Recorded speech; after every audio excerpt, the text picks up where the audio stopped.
El ABC Libertario, periodismo alternativo, independiente y libertario.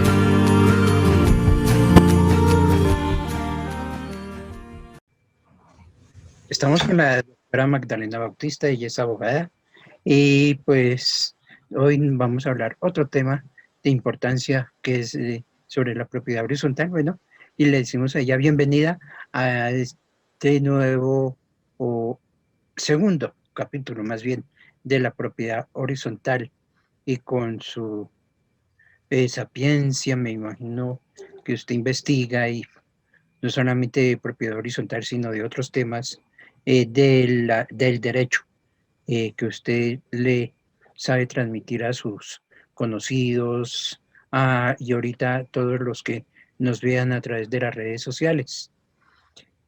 Y pues hoy vamos a hablar de un tema muy importante de la propiedad horizontal, que son, por ejemplo, las áreas comunes que son para un propietario o un inquilino que está viviendo en edificios o en un conjunto residencial.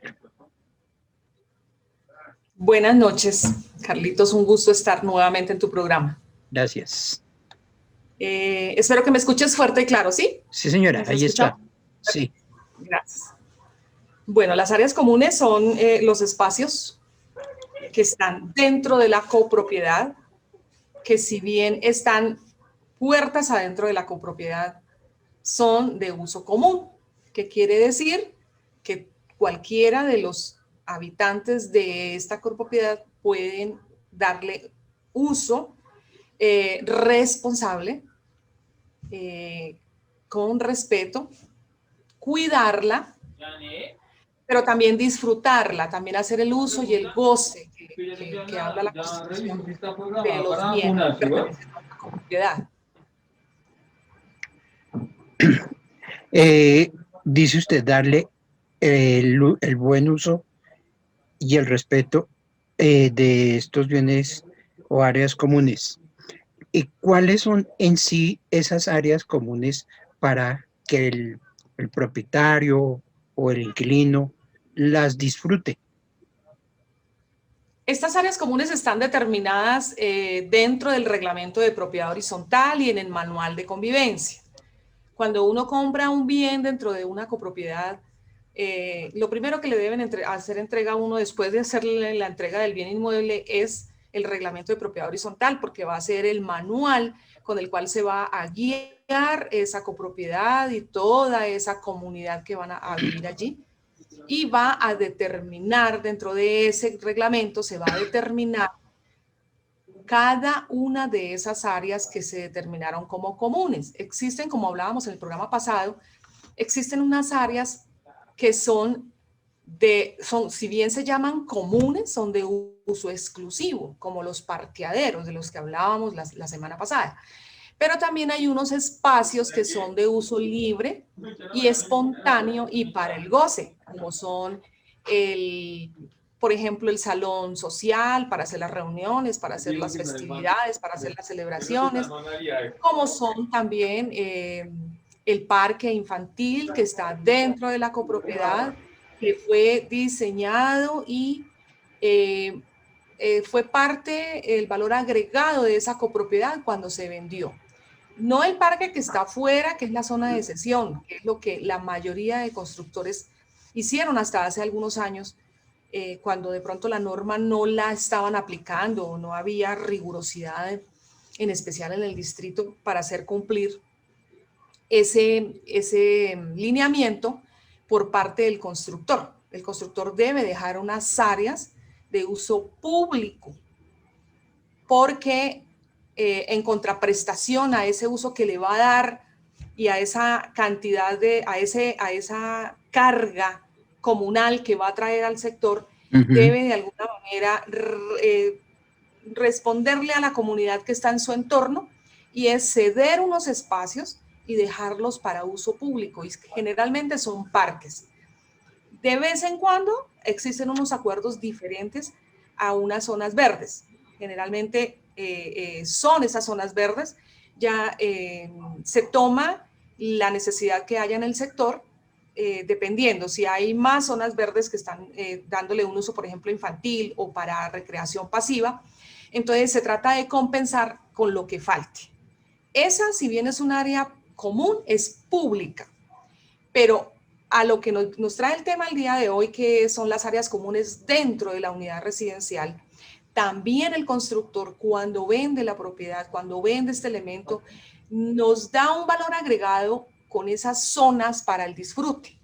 Y son las zonas verdes de recreación pasiva, son las zonas de impacto, las zonas de impacto ambiental, las zonas de recreación para los niños. Inclusive en este momento también se está pensando mucho, ya hay algunos constructores que han tenido muy en cuenta la modernidad, y teniendo en cuenta que todo el mundo tiene su mascota, entonces también se han dejado unas zonas específicas dentro de la unidad residencial para que los perritos y los gaticos hagan sus necesidades en un lugar específico donde se le tiene un cuidado específico. Eso depende también lo que hablábamos la vez pasada, si son vivienda de interés social, de interés prioritario o vivienda ya de un costo un poco más alto. Son valores agregados que el constructor coloca dentro de esas áreas comunes. También existe, por ejemplo, el ascensor. El ascensor es un área común. Si bien lo utilizamos por momentos, es un área común y por tanto también está sometida al cuidado y a la responsabilidad de cada uno y está sujeta a una serie de sanciones a las que se enfrenta la persona que no cumpla con el lineamiento del uso del ascensor. Por ejemplo, las escaleras también son otra área común que también hay que cuidar, que también hay que conservar y también hay que respetar con el uso. ¿Me ibas a preguntar algo? Sí, usted se estaba refiriendo anteriormente a los parques, ¿no? Me refiero, por ejemplo, a los parques que quedan dentro del conjunto residencial. ¿Eso es un área común? Porque recordemos que hace más o menos 20 años muchas propiedades horizontales perdieron su parque y de pronto quedaron como para el uso público. Caso, por ejemplo, Entre Ríos. En Entre Sí. Ríos tenían encerrados sus parques y no solamente ahí, sino también creo que aquí en Suba varias... Muchas. En Suba sí, hay muchísimas. Conocemos de una gran cantidad de conjuntos residenciales que... Lo que sucede es una cosa, Carlos, sí. y oyes, lo que pasa es una cosa. Anteriormente, cuando el constructor vendía, el constructor siempre decía que había un parque entre unidad y unidad, o entre etapa y etapa, o entre bloque y bloque, y que ese era parte del conjunto, no parte de la zona de cesión. La zona de cesión, cuando cuando llega una constructora a un sector y determina una área para construir, también tiene que determinar un área para recreación y para cederle a la comunidad del sector por el alto impacto que está generando al traer una serie de personas y una serie de cosas que no habían anteriormente en ese lugar. ¿Qué ocurrió? En esos años, el constructor siempre vendía esa zona de cesión como parte de la obra, como parte de esa copropiedad. Y resulta que no era así. Precisamente con el decreto, que no lo tengo en mis manos en este momento, porque no me preparé para hablar de este tema, con este decreto que administra el DADEP, que es la entidad del distrito que De espacio tiene público, sí. dentro de sus obligaciones la recuperación de todas estas áreas, empezaron a recuperarlas, empezaron a decirle a cada uno de las copropiedades a través de su administración y de su personería jurídica, le empezaron a decir, bueno, esta zona es su copropiedad, pero resulta que aquí hay un parque que ustedes encerraron porque unieron un bloque con el otro o unieron una etapa con la otra porque estaba unido con un parque y ustedes metieron una malla y al lado de la malla colocaron la caseta de vigilancia o la entrada o el lugar para la administración. Pero resulta que ese parque que está ahí en medio de esos dos conjuntos es público.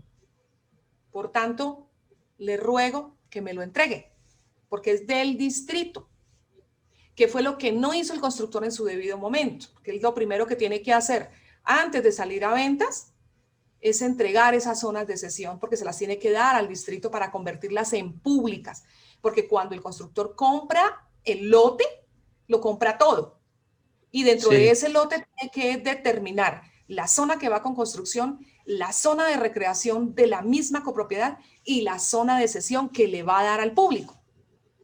Y resulta que ese trámite hasta hace unos años no se cumplía. Entonces, la mayoría de gente llegaba y como no estaba encerrado el parque porque el constructor no podía entregar encerrado, porque se supone que no se le permitía, pero la gente decía, no, es que eso queda peligroso, esto no sé qué, esto. Aquí, por ejemplo, en Compartir en Suba, hay muchos sectores que ocurrió eso. La gente, había una zona verde grande entre una unidad y la otra, entonces lo que hicieron fue encerrar esas unidades y privatizar esas zonas verdes. Y esas zonas verdes resulta que eran públicas. Entonces, cuando llegó el DADEB y la alcaldía local con la Policía Nacional a recuperar los espacios, la gente se sintió agredida, se sintió engañada, se sintió que la administración de pronto estaba actuando en contra de ellos, quitándole algo que le pertenecía, pero resulta que no le pertenecía, sino que fue el constructor cuando le vendió que los engañó. Grosso modo, eso es lo que sucede en muchas ocasiones. En ese momento, de pronto ya no es tan visible la situación, porque ya digamos que cuando la curaduría aprueba la licencia de construcción, también vigila que las zonas de cesión se tengan muy delimitadas y que se cumpla con ese requisito ante la entidad competente.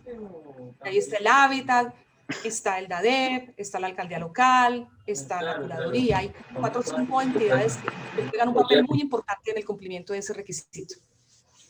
O sea que ya hoy en día, por ejemplo, en el caso de una propiedad horizontal, el constructor debe vender con una zona verde para el disfrute y recreación de los propietarios de su apartamento o de su casa. Ya no es como antes, que antes como que era el engaño. Sí, aquí le estoy vendiendo esta casa con parqueadero, con zonas verdes, y todo es de ustedes para el disfrute. O sea que ya se acaba ese engaño. ¿O se acabó? Sí, pues cuando un constructor es legal y hace las cosas por la vía del derecho, del cumplimiento de normas, no tiene por qué caer en estos vicios, no tiene por qué caer en estas situaciones, aunque sí ocurre, aún aquí, por ejemplo, en la Campiña, en el Refus, en toda esta zona del lado del Hospital de Suba, para hablar un poco coloquial, vemos que todavía hay mucha zona verde encerrada. Hay unas zonas que parecieran unos potreros y uno pasa y al lado de un conjunto hermosísimo ve una zona verde encerrada o un lote encerrado. Y todos nos empezamos a preguntar, ¿para qué será esto? ¿Qué ocurriría aquí? Pues resulta que es que el constructor no cumplió con el requisito de la entrega al distrito, porque para poder entregar esa zona verde al distrito, se tiene que cumplir con una serie de lineamientos, con los servicios públicos, con la dotación, con la adecuación, y resulta que para el constructor eso es un poco costoso. Entonces, ¿qué hicieron también ahí los constructores? Dejaron las zonas, pero no las entregaron. Y eso se convirtió en un híbrido, porque la comunidad no puede intervenirlo, así sea para dejar un parque de uso público, no lo puede intervenir porque la comunidad no es apta para hacer ese tipo de ejecuciones porque son zonas que son declaradas públicas. Entonces uno como particular no puede invertir en un terreno o en una propiedad del Estado. Entonces, ¿qué hicieron? Encerrarlo para evitar tener ahí un lote surgiendo una cantidad de problemas. Pero ese comportamiento se dio hasta hace más o menos unos 8 años, unos 9 años, que de pronto no se tenía como muy claro y no habían herramientas legales para poder las entidades también actuar. Ya en ese momento sí hay un poco más de cumplimiento, aunque no deja de haber uno por ahí que se vale de artimañas para cumplirle a la gente. Bueno, nos aclaró bien de los parques, de lo que es uso público, O sea que cuando un constructor construía hace 20 años, porque la norma viene de hace 20 años, o sea que le debe dejar un espacio de uso público para el disfrute de todo el resto de la comunidad y además entregarle zonas verdes a los copropietarios para el disfrute también, a no ser que de pronto Interno. interno, sí. Bueno, fuera de ese disfrute de las zonas verdes, del ascensor, de los corredores, de las escaleras, inclusive los mismos parqueaderos. En los parqueaderos vamos a lo siguiente. Cuando un propietario compra su apartamento, la entidad está obligada a venderle con parqueadero o sin parqueadero. ¿El constructor?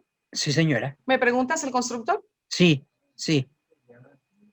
¿Y en qué? Ocurre lo mismo que hablábamos en el programa anterior. Sí. Cuando yo compro una vivienda BIS o una vivienda BIP, interés social e interés prioritario, el constructor está obligado a dejar unos sitios para estacionamiento, dependiendo la unidad, la cantidad de unidades residenciales que entregue. Generalmente son 3-1, 5-1, 7-1. Un parqueadero por cada 5 unidades, un parqueadero por cada 6, un parqueadero por cada 7. Eso depende de cómo haya sacado la licencia y cómo se la hayan aprobado. Cuando hablamos de vivienda que no es de interés social, que no es de interés prioritario, y que cuando sacan el render, cuando el constructor saca su publicidad a mostrar para que la gente le compre su producto, en el render manifiesta si esa vivienda es con o sin estacionamiento. Con esto quiero decir que no siempre es obligatorio tener un estacionamiento para una vivienda que no sea de interés social. El general es ese, que cada vivienda que no sea de interés social tenga su estacionamiento. Pero no es netamente obligatorio. Hay unidades residenciales que si bien están en un estrato 4 o 5, no tienen estacionamiento para todas las unidades residenciales, porque hay gente que de pronto no quiere el parqueadero o no lo necesita.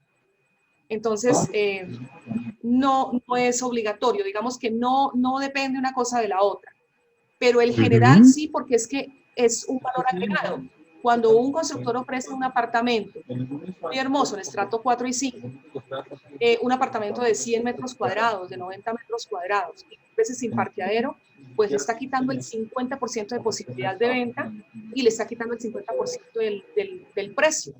El precio también se lo da, eso es un estatus que le da al producto que le está vendiendo. Digamos que eso es como lo que nivela y lo que hace que el constructor siempre se preocupe por tener el estacionamiento para cada una de las unidades residenciales.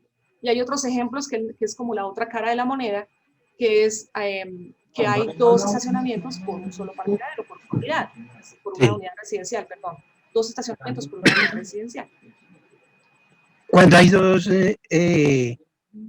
dos o un estacionamiento por unidad residencial, más bien, hago la pregunta. ¿Un estacionamiento por cada 2 unidades residenciales, ahí cómo hacen los propietarios? No, eso es potestativo, eso es cuestión de tener el dinero para comprar, porque generalmente sí, el apartamento tiene un valor sin parqueadero, tiene un valor con parqueadero y tiene otro valor con 2 estacionamientos, con 2 derechos de estacionamiento. O hay parqueaderos que son dobles, donde pueden estacionar un carro detrás del otro. Entonces, sí, ahí es cuestión ya de tener el ingreso económico para poder tener uno la facilidad de comprar lo que más crea que le conviene o lo que puede comprar con su dinero, ¿no? Ese sistema es que todo para los extractos altos, el 4, 5 y 6. Ese tipo de modalidad. Pero en cambio en las viviendas de interés social, no. ¿Qué puede suceder ahí? Casi que no venden esto con parqueadero, ¿no? No es obligatorio. Es que no es obligatorio. La norma no exige que la vivienda de interés social, esa es la diferencia abismal que existe entre la vivienda de interés prioritario e interés social, comparada con la vivienda que no es de interés social. Es precisamente eso, la comodidad de tener uno donde estacionar su carro, pues porque en el momento histórico que estamos viviendo, tener un carro no es nada extraño. Cualquiera tiene un carro. Sí. Y precisamente eso es lo que hace que las calles estén llenas de automotores estacionados porque no tienen dónde estacionar, inclusive en la noche. Hay gente que tiene que dejar su carro o en otro lado o en la calle porque no hay estacionamiento donde vive. Y pues tiene que tener el carro porque de pronto es su fuente de empleo, porque de pronto es lo que le sirve a él, es muy importante para el trasladarse, para llevar a sus hijos, para ir a trabajar, bueno, en fin. Entonces el carro en este momento de la vida es casi que esencial. Sí, señora, eso es cierto. O sea que ya sabemos, los extractos más altos tienen, de acuerdo a su capacidad, pueden comprar parqueadero 1 o 2, de acuerdo a lo que ofrece la constructora. Y en la vivienda de interés social no es obligatorio. No es obligatorio vender con parqueadero, simplemente su apartamento y el disfrute de las áreas comunes. Cuando hay No, conflicto... perdóname, Carlos. Sí, dígame. Perdóname. No es obligatorio 1 a 1. Uno a Sí uno. es reglamentario y sí la norma lo exige que hayan parqueaderos, que existan sitios de estacionamiento, tanto para propietarios como para visitantes y para personas en condición de discapacidad.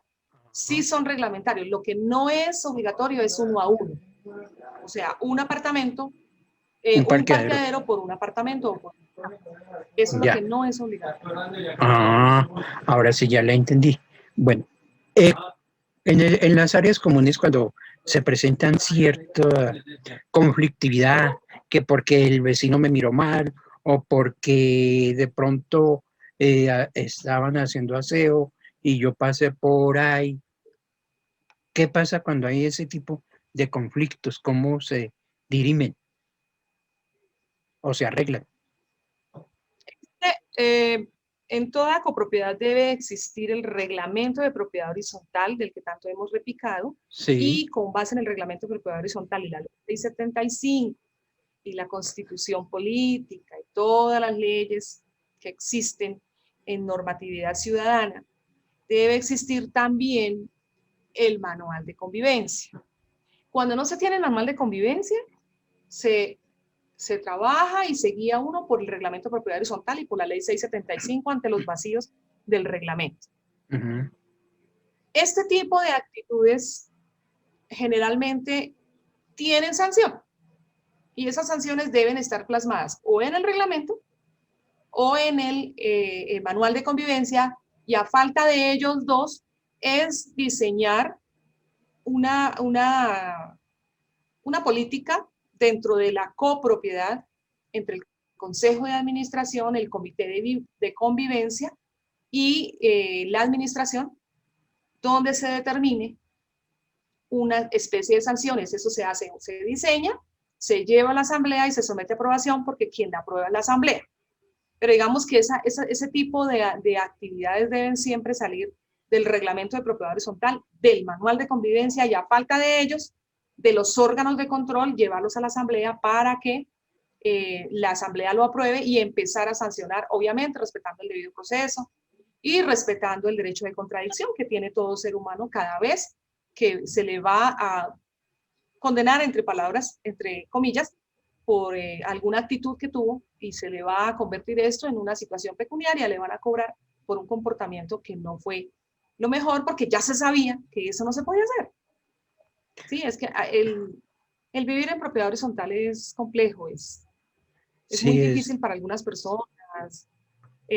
Hay padres que lamentablemente no educan bien a sus hijos, no se tiene como esa norma de respeto. A veces nosotros nos extralimitamos con los ruidos, con los movimientos, con nuestra misma voz, hablamos muy duro. Y pues en propiedad horizontal, lo que te decía también anteriormente, cualquier actitud que eleve los decibeles molesta, porque suena en el otro lado, se oye. Al otro lado de la pared me están escuchando. Es más aún que como Y tú me preguntabas, es más aún que las paredes son ladrillo de oblea, llamémoslo así, delgaditos, peor, se escucha todo. Sí, exactamente, sí. sí. Entonces eso también se ha perdido. Pero digamos que para esos comportamientos, eh, lo mejor es tener el manual de convivencia. Es lo más sano, lo Acertado. más efectivo, lo más útil para que una comunidad empiece a entender y a aprender a convivir. Cuando existen este tipo de sanciones que ya nos toca el bolsillo, Ujú. empezamos a pensar en que tenemos que sí cambiar los comportamientos que nos va a costar y Eh, que eso hace que también la convivencia dentro del lugar sea lo mejor. ya. ¿Cuál es la diferencia entre la copropiedad habitacional y la copropiedad para oficinas o comercio? Pues existe el mismo lineamiento, o sea, no existe Sí. una ley para la propiedad horizontal en los conjuntos residenciales y otra para los centros comerciales. Ujú. No existe. Lo que cambia es la forma de cobrar, algunos procedimientos, dependiendo del tamaño del centro comercial. Existen hasta 2 administraciones, un consejo muy grande, muy heterogéneo, donde hay muchos profesionales de todas las ramas para que, digamos, que todas las tareas que se van a ejecutar sean de la mejor manera y se hagan de la mejor manera. Pero digamos que no existe una diferencia en ley, no existe.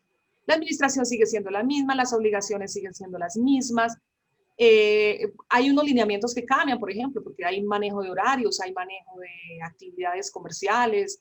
Digamos que ahí ya se tiene que entrelazar mucho, más que con el Código Civil, se entrelaza mucho con el Código de Comercio, por las actividades comerciales que se están ejecutando. Entonces, se entrelazan en ese aspecto. Pero digamos que en el Manual de Convivencia y Seguridad Ciudadana, que es el Código de Policía, sigue siendo el mismo, porque los comportamientos siguen siendo los mismos, las reacciones siguen siendo las mismas. La diferencia está en que ya tenemos que manejar un grupo grande, por ejemplo, de vigilantes, un grupo grande de aseadoras, de toderos. La administración es mucho más costosa, pero los servicios también tienen que ser mucho más costosos. Eh, digamos que son unidades que requieren más control. Precisamente por eso el revisor fiscal es de obligatorio cumplimiento en las unidades donde hay actividad comercial y donde son mixtas. Hay conjuntos residenciales que tienen actividad comercial, que tienen establecimientos de comercio, y entonces ya se conforma una mixtura. Cuando existe esa mixtura de las dos actividades, de vivienda y de actividad comercial, también es obligatorio el revisor fiscal.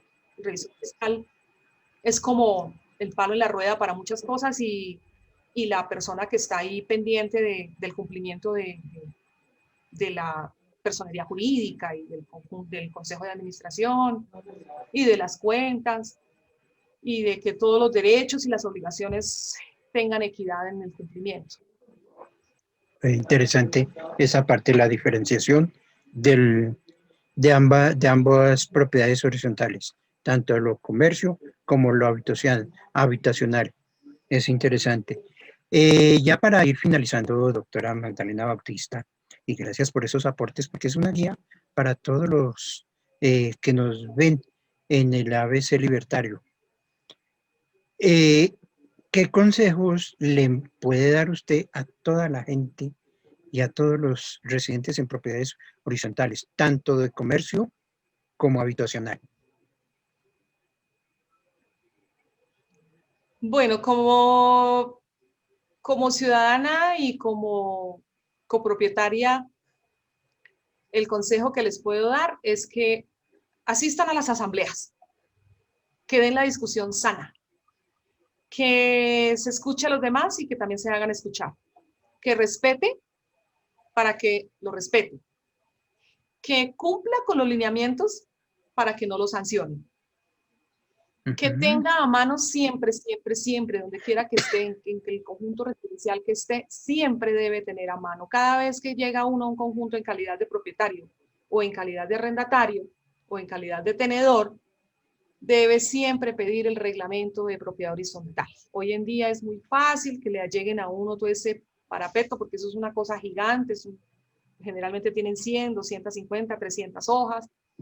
Anteriormente se dificultaba mucho, que porque la copia valía mucha plata, y entonces la administración siempre había como esa disculpa de no tener el reglamento a mano, ni el manual de convivencia a mano, entonces nadie sabía cuáles eran los lineamientos del reglamento de propiedad horizontal de su unidad, porque no se conocía. En el momento histórico que estamos, repito, eso no es problema, porque estamos ante una situación muy fácil, que es digitalizar el documento y compartirlo a través del correo. Es muy fácil. Pero sí les invito a los ciudadanos del común que conozcan ese manual, que lo respeten, que establezcan una línea de comunicación con su administración, y ojalá con el consejo de administración, y muchísimo mejor con el comité de convivencia, porque eso permite que la vida en común sea mucho más fácil. Y a nivel jurídico, cumplir con las expensas y cumplir con las obligaciones. Cumpla con su administración, pague a tiempo. Generalmente los conjuntos residenciales tienen unos incentivos que no son sancionatorios, que muchas veces la gente confunde ese término, que le dicen al propietario: si usted paga el 5, entre el primero y el 5, vale 157, vale 150. Pero si paga entre el 5 y el 10, vale 157. Eso quiere decir no que me están sancionando, sino que me están dando un incentivo de 7,000 pesos, y que yo debería aprovecharlo cuando se puede, obviamente. Sí, sí. Ese cumplimiento en la administración es básico. Yo no puedo exigir como habitante de una copropiedad que se me tengan los espacios y las áreas comunes en buen estado, limpia, los ventanales limpios, las paredes pintadas, los parqueaderos demarcados, los vidrios limpios, si no estoy pagando a tiempo mi administración, porque es que yo soy parte de esa obligación. Si yo no la cumplo, pues no va a poder la administración cumplir con todas las obligaciones, con toda la gente de las diferentes tareas que tienen que ejecutar. El vigilante también, el vigilante hace su trabajo para toda la copropiedad, para el que cumple y para el que no cumple. Pero si hay alguien que no cumple, pues está de alguna manera socavando esos bienes de la copropiedad, porque hay que sacar de otro rubro para poder cubrir lo que ese copropietario no pagó. Entonces, cumplamos. Ahora, cumplir en el aspecto también de los lineamientos, que si tengo que mantener el equipo de sonido los viernes a las 10 de la noche a bajo volumen, hágalo. Que si me dicen que no fume en los balcones, no fumo en los balcones. Que si me dicen que no tienda ropa ya en los balcones y los tapetes y el trapero goteándole agua a la señora de abajo, no lo haga, porque la sancionan, mi señora. O sea, son cosas elementales, cosas sencillas, pero que a veces perdemos de vista. Y cuando vienen a reclamarnos, entonces no nos gusta. Nos enojamos y terminamos en un disgusto y en unos choques. Y uno chocar con su vecino es lo peor que puede hacer, porque se amarga la vida, la de su familia y la de todos sus vecinos. Ese es un consejo sano que les doy. Me vale ese consejo, y ojalá que los que nos vean y los que nos escuchan lo tomen a bien, porque se evita conflictos dentro de sus unidades residenciales o comerciales en copropiedad horizontal. Bueno, doctora Magdalena Bautista, una media hora bien gratificante, bien sabrosita. Entonces, el próximo miércoles con otro tema de interés para nuestros televidentes y oyentes del ABC Libertario. Con el favor de Dios, así será. Bueno, feliz noche, doctora Buena noche. Magdalena. Igualmente. Gracias.